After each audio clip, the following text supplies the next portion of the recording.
మన దేశానికి 75వ గణతంత్ర దినోత్సవం.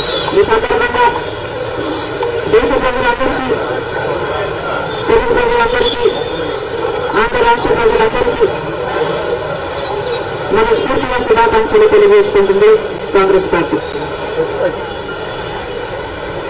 దేశం ప్రపంచంలోనే అతిపెద్ద డెమోక్రసీ మన దేశం భారతదేశం. ఈ భారతదేశంలో విభిన్న రాష్ట్రాలు, విభిన్న మతాలు, విభిన్న కులాలు ఇవన్నీ సమ్మేళనే మన దేశం. వీరందరినీ పరిరక్షించేదే మన రాజ్యాంగం. అటువంటి రాజ్యాంగం ఈ రాసిన అంబేద్కర్ గారు ఆయన టీం మొత్తానికి భారతదేశ ప్రజలందరూ రుణపడి ఉన్నారు. వారందరికీ నా సలాం. వారిచ్చిన హక్కుల వల్ల ఈరోజు భారతదేశ పౌరులంతా గర్వంగా తలెత్తుకుని తిరగగలుగుతున్నారు. వారిచ్చిన హక్కుల వల్ల ఈరోజు యావత్ ప్రపంచం భారతదేశాన్ని చూసి అభినందిస్తుంది.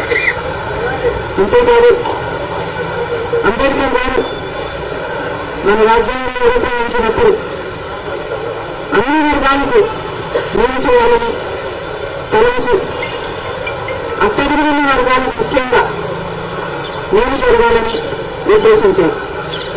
కానీ కొన్ని ప్రభుత్వాలు, కేంద్రంలో ఉన్న బీజేపీ అయినా, రాష్ట్రంలో ఉన్న రీజనల్ పార్టీలైనా, నియంత్రణలో వ్యవహరిస్తున్న ముఖ్యమంత్రులైనా ఈ బడుగు బలహీన వర్గాల హక్కులను కాలరాస్తున్నారు.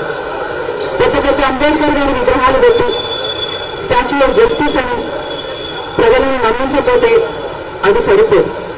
నిజంగానే అంబేద్కర్ గారి ఆశయాలను కూడా కాపాడాల్సిన అవసరం ఉంది. అంబేద్కర్ గారు మేము ఆకాశాన్ని పెట్టేసి దళితులు మేము భూమిలోకి పాతాళంలోకి తొక్కేస్తే అది న్యాయం అనిపించుకోదు. ఈరోజు దళితుల మీద దాడులు ఆంధ్ర రాష్ట్రంలో గత 5 సంవత్సరాలుగా 100% పెరిగాయి. దీనికి ప్రభుత్వమే బాధ్యత వహించాలి. దళితులకు క్షమాపణ చెప్పాలి.